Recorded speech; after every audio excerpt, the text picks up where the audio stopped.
लाल आंखें देश के भीतर पत्रकारों को दिखाई जाती हैं, एक्टिविस्ट को दिखाई जाती हैं, विपक्ष को दिखाई जाती हैं। वादा किया था लाल आंख देश के दुश्मनों को दिखाई जाएंगी। उम्मीद करता हूं आपके माध्यम से इन छद्म राष्ट्रवादियों पर आज कोई दबाव पड़ेगा और चीन पर प्रधानमंत्री दो चीजें करेंगे। एक तो क्लीन चिट वापस लेंगे, दूसरा चीन के ऊपर कड़े से कड़े शब्दों में कुछ बात कहेंगे, कोई वक्तव्य देंगे, जिससे देश को यह भरोसा हो कि देश सुरक्षित हाथों में है। वो भरोसा खत्म हो चुका है। The pseudo nationalists are holding a national executive today, some few kilometers from here in Delhi. This is an occasion on which we want to ask these pseudo nationalists, will you open your mouth and say something on the growing threat of China across all our borders? Yesterday we shared the Pentagon report, the annual report of Pentagon with you, in which it was exposed how China entered into our territory in Arunachal Pradesh and constructed a village, a dual-use village. Not just a residential village, it's also a military cantonment. It serves as a cantonment also. Today we read in the media, the GOC in command, the GOC in chief of the Eastern Army Command, has said that China is getting active and building infrastructure and roads and highways in the Chumbi Valley. Chumbi Valley directly affects and threatens the Siliguri corridor, the chicken's neck, which connects our 7 northeastern states with India. That's the strategic importance of the Siliguri corridor. Over the last 18 months, we have seen how China has intruded upon Ladakh in our territory, Arunachal Pradesh, Uttarakhand. They entered, destroyed our bridge and left. And now the Siliguri corridor is also endangered. The Prime Minister doesn't open his mouth, doesn't listen to these voices from experts, from veterans, from media, from opposition. And when he does open his mouth, he issues a clean chit to China. The massive price that the country has paid of that clean chit will go down in history as the biggest blunder of this Prime Minister. Therefore, today, on this occasion, when these pseudo-nationalists are assembling here, we draw upon your attention to the fact that China is increasing its influence across all our neighboring countries. With Bhutan, they have entered into a direct dialogue. Never before it has happened. There is an MOU signed between Bhutan and China. They are sharing maps. There are villages being constructed in Bhutanese territories. Islands are being taken away in Maldives by China. Port, the Colombo port in Sri Lanka. The highway connecting Nepalese border with Tibet. These are some of the examples of the growing influence of China around our country with our neighbors. Maldives, Bhutan, Nepal, Pakistan, Sri Lanka. And when it comes to our own territory, we have been sharing all those details with you, whether it was Daulat Beg Oldi sector, where our airfield comes in the range of their artillery. Whether it's the Depsang Valley, whether it's Hot Springs, whether it's Ghogra, whether it's Arunachal Pradesh. So today we demand the so-called national executive of this pseudo-nationalist party needs to come out, say something on China, share with the country deadline on when will you be able to push China back from our territory. And what are you doing to reduce Chinese influence in our neighborhood? What has happened in Afghanistan only helps two people, two countries, Pakistan and China. We pay a price for what happens around in our neighborhood and we are quiet. We don't hear a word being spoken by this government. Your questions, please.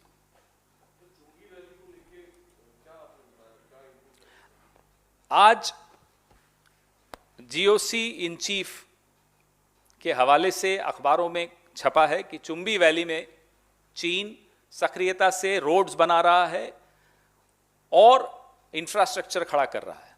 Chumbi valley में यह गतिविधि होना Siliguri corridor पर सीधा सीधा खतरा होना है।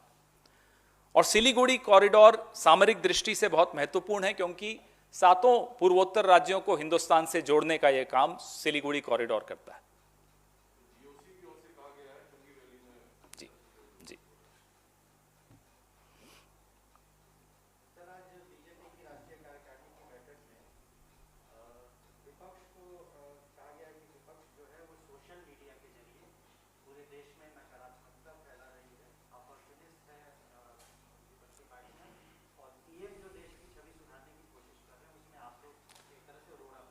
देश की सभी छवि सुधारना और देश में भूख बढ़ जाना, देश में बेरोजगारी बढ़ जाना, देश में महिलाओं के खिलाफ अत्याचार बढ़ जाना, देश में कोविड में त्राही त्राही मचना, ऑक्सीजन की कमी से लोगों का मर जाना, ऐसे देश की छवि सुधरेगी? सोशल मीडिया पर सवार होकर जब आप सरकारें बना लेते हो 2014 में और उसके बाद, तब वो अच्छी बात है, और हम उसी सोशल मीडिया का इस्तेमाल करके आपको आईना दिखाते हैं तो आपको आपत्ति है। मीडिया को आप काबू करने का प्रयास करते रहते हैं, सोशल मीडिया पर आपकी नजर है। माफ कीजिएगा, ये देश आपको सफल नहीं होने देगा। जो देश के सामने विकराल समस्याएं आपकी गतिविधियों की वजह से, आपकी नीतियों की वजह से उत्पन्न हुई हैं, विपक्ष का यह धर्म है, आपका राजधर्म आप जाने, विपक्ष का एक धर्म है कि वो उन कमियों को देश के सामने लाए और देश जिन मुसीबतों से जूझ रहा है उन मुसीबतों को भी आपके सामने लाए।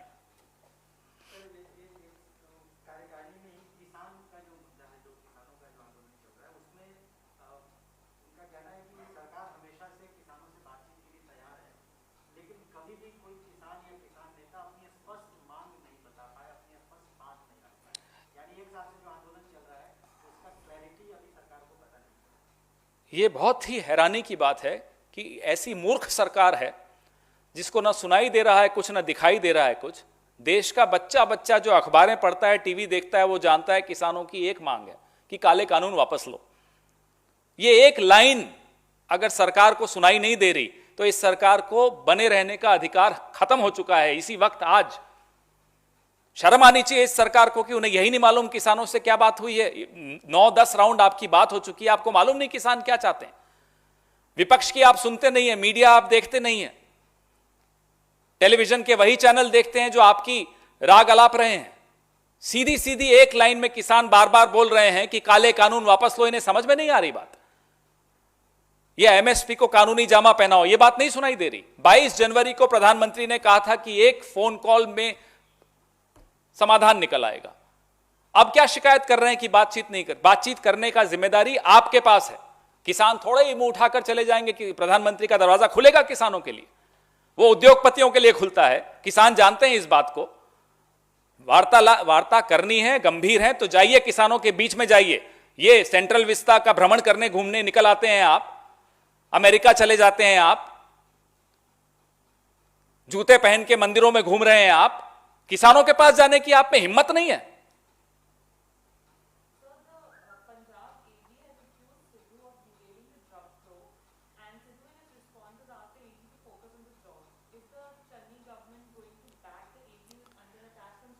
Whether it's the government, whether it's the PCC, whether it's the various arms of the government in Punjab, everybody is focusing and is focused and will continue to be focused on their jobs at hand. The responsibility of the central leadership through its General Secretary is to ensure this, and that is being done.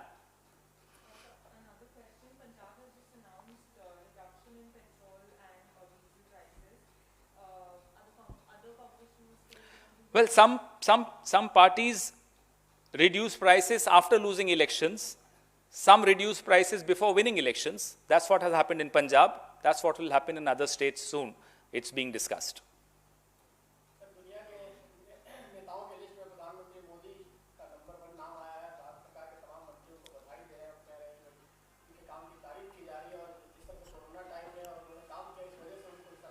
जिस संस्था ने ये सर्वे किया उसका नाम बताइए, उसकी sample size बताइए। 2126 की सैंपल साइज है, उस संस्था का नाम मुझे याद नहीं है, एक ही बार सुना था और उसके बाद शायद सुनाई देगा भी नहीं। वो याद है आपको, एक मार्केटिंग अवार्ड भी मिला था प्राइम मिनिस्टर को, विश्व का सबसे बड़ा मार्केटिंग गुरु। कौन सी संस्था थी भूल गए हम भी, प्रधानमंत्री भी भूल गए होंगे। तो इस तरह के नाटक और नौटंकी करना प्रधानमंत्री को शोभा नहीं देता।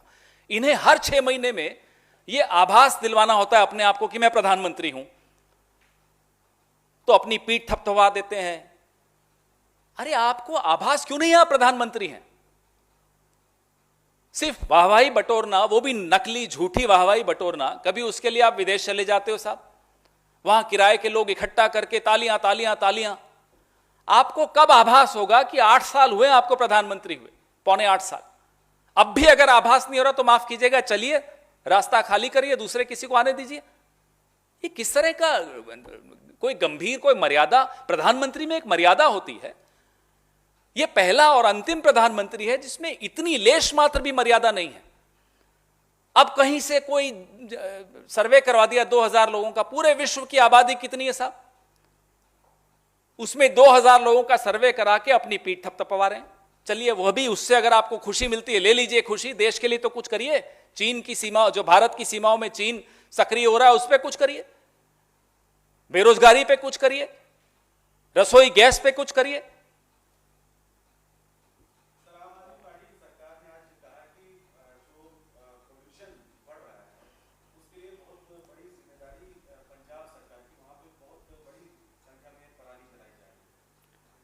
पंजाब में चुनाव में जब ये जाते हैं, वहां बोल के दिखाएं पराली, फिर बात करते हैं इनसे।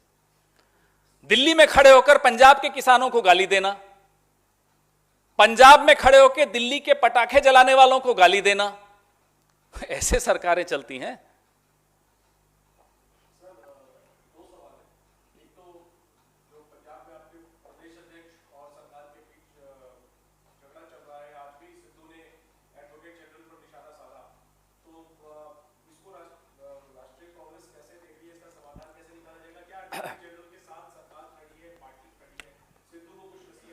जैन जी, पंजाब सरकार और कांग्रेस पार्टी पंजाब की जनता के साथ खड़ी है, और यह स्पष्ट बात है। जिसको आप झगड़ा कहते हैं वो झगड़ा नहीं है, अपनी अपनी कार्यशैली है, अपना अपना स्टाइल है, बात करने का, संवाद करने का एक तरीका है, सबका अलग अलग तरीका होता है।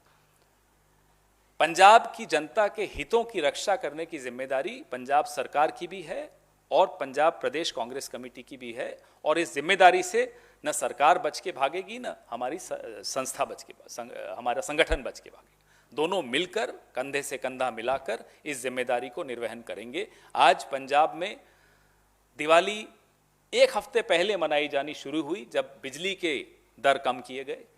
उसके बाद आज पेट्रोल और डीजल के जिस तरह से कीमतें घटाई गई, आज फिर वहां दिवाली मनाई जा रही। Sorry, no, we don't. This is a very healthy discourse that we have in our party. It's a very healthy style. You may agree with some of their styles, you may not agree with it, but what they are talking about is their perspective of how things should be done. Maybe you feel they should not do it publicly, maybe I feel they should do it privately. Fair enough, that's a different point of view. But each one of us is concerned for certain issues, on certain issues which are being addressed.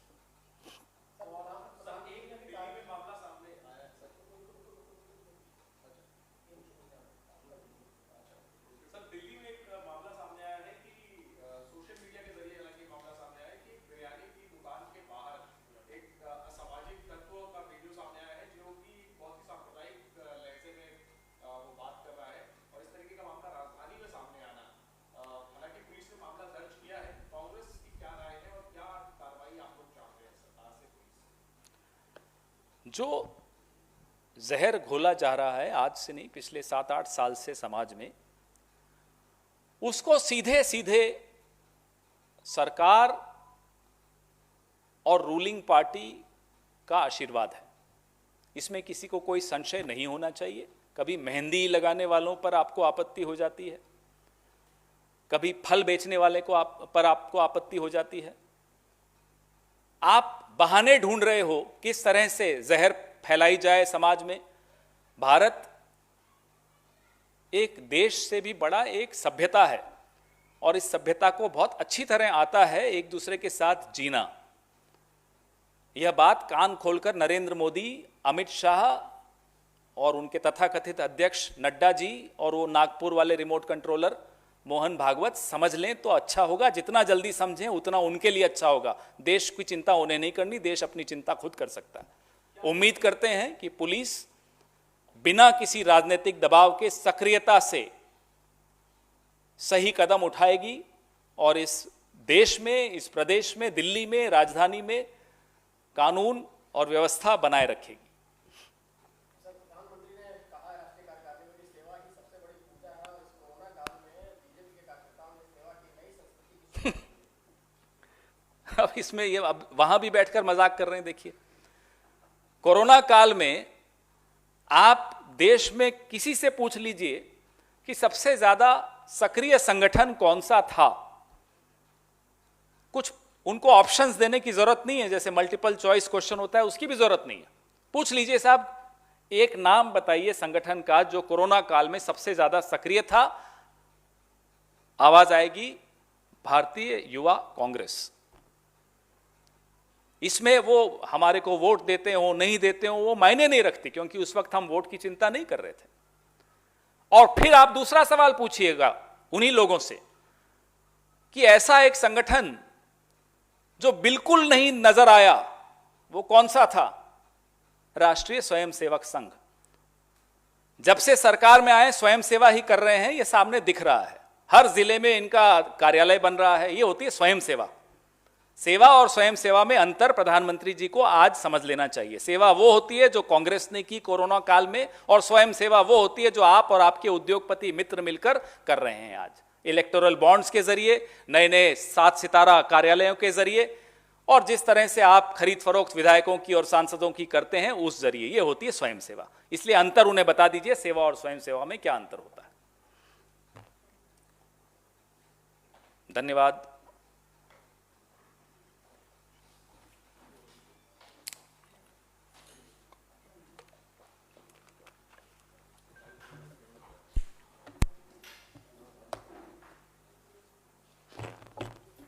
अब bytes तो नहीं है ना?